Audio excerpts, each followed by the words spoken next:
రఘువంశ రామయ్య సుగుణాల సీతమ్మ వరమాల కైవేచు సమయాన శివధనువు విరిచాకె వధువు మది గెలిచాకె మోగింది కళ్యాణ శుభవీణ కళ్యాణం వైభోగం శ్రీరామచంద్రుని కళ్యాణం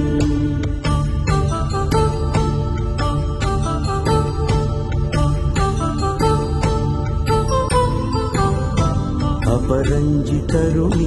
అందాల రమణి వినగానే కృష్ణయ్య లీలామృతం గుడి దాటి కదిలింది తన వెంట నడిచింది గెలిచింది రుక్మిణి ప్రేమాయణం కళ్యాణం వైభోగం